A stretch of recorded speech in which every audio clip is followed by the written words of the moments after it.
Hello दोस्तों, इस video में हम बात करेंगे इलेक्ट्रोमैग्नेट्स और परमानेंट मैग्नेट्स के बारे में, जो कि हमारी जो थर्ड यूनिट है उसके लास्ट टॉपिक है।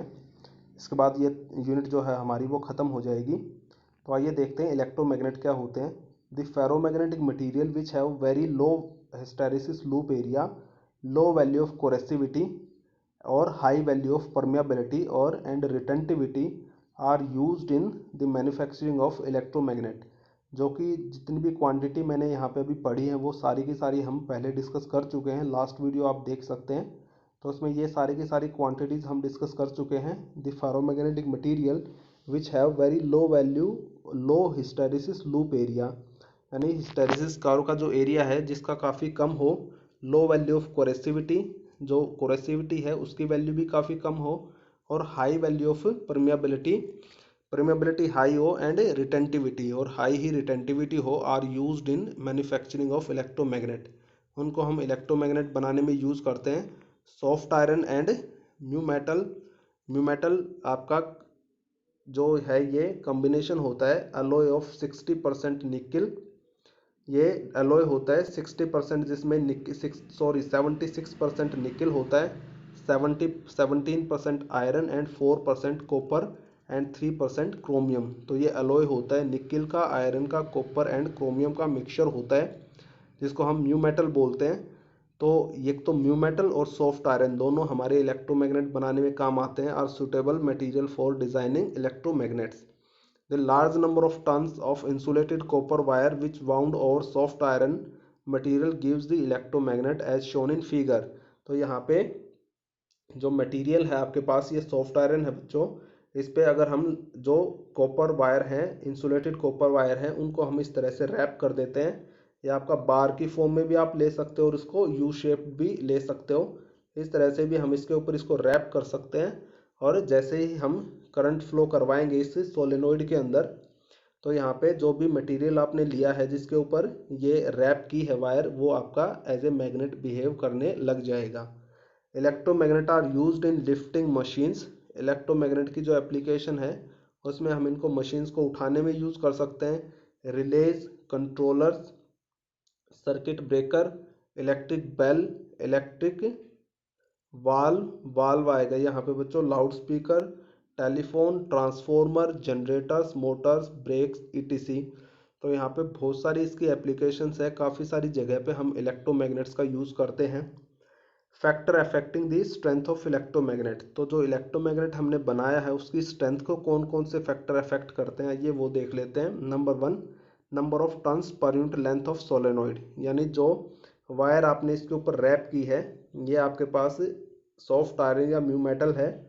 इसके ऊपर जब आप नंबर ऑफ टर्न्स रैप करते हो वो आपके इसकी इस इलेक्ट्रोमैग्नेट की स्ट्रेंथ को अफेक्ट करती है। तो number of turns per unit length of solenoid, तो large number of turns per unit length of solenoid gives high magnetising field, यानी जितनी नंबर ऑफ टर्न्स आप यहाँ पे रैप करोगे उतना ही ज़्यादा मैग्नेटिक फील्ड पैदा होगा। दूसरा है electric field. The intensity of magnetising field is directly proportional to current flow in the coil of solenoid, यानी जितना ज़्यादा से ज़्यादा आप करंट फ्लो करवाओगे उतना ही मैग्नेटिक फील्ड ज़्यादा पैदा होगा। थर्ड है nature of material inside solenoid. Soft iron and metal have very low hysteresis loop, यहाँ पे म्यू मेटल आएगा बच्चों, have very low hysteresis loop area and high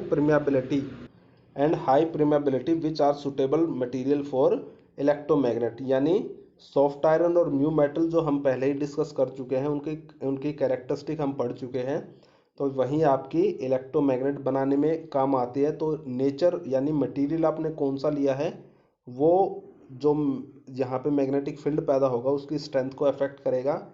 and fourth one is temperature. The magnetism of magnetic material is lost at high temperature, यानी temperature के साथ जो magnetism है वो ख़त्म हो जाता है। ये हम आगे भी पढ़ेंगे क्यूरी लॉ में। तो टेम्परेचर भी यहाँ पे इसकी स्ट्रेंथ को अफेक्ट करेगा। नेक्स्ट है बच्चों परमानेंट मैग्नेट।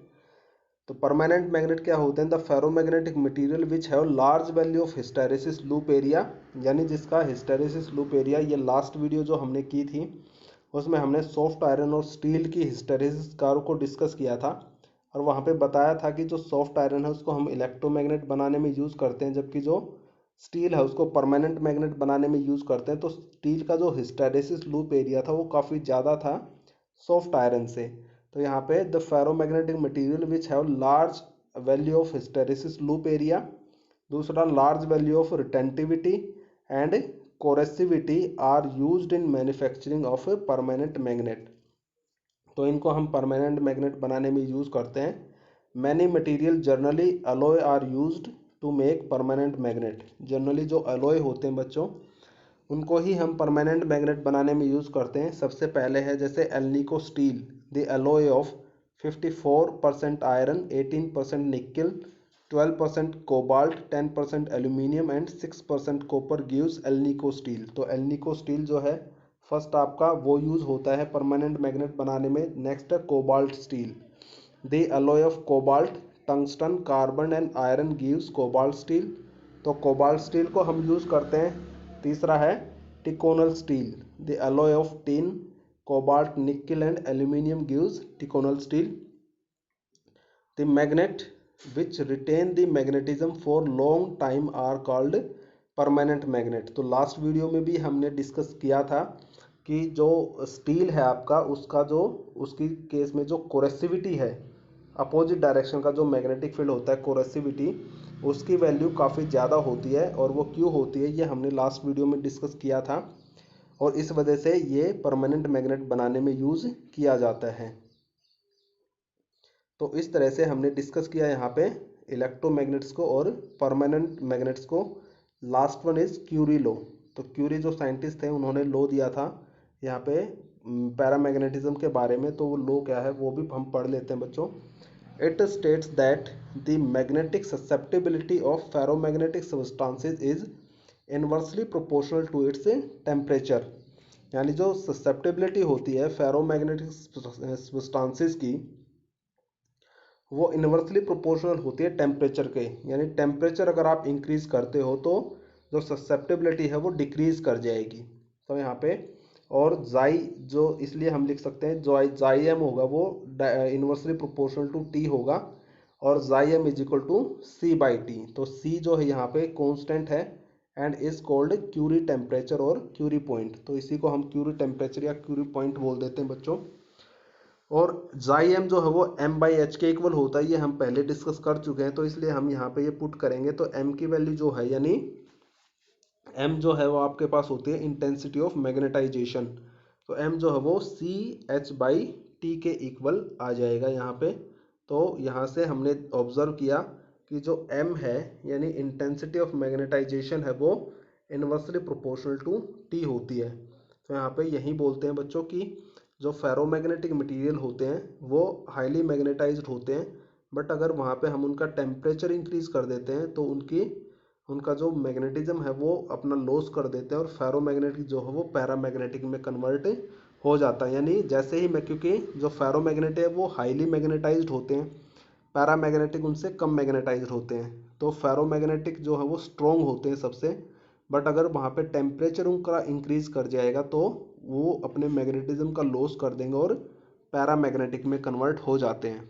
तो उसी टेम्परेचर के बारे में पढ़ते हैं। Next one is Curie temperature, the temperature at which ferromagnetic material just change in paramagnetic material. यानी एक ऐसा टेम्परेचर जिस पे फेरोमैग्नेटिक मटेरियल पैरामैग्नेटिक में चेंज हो जाए, उस टेम्परेचर को हम क्यूरी टेम्परेचर बोलते हैं।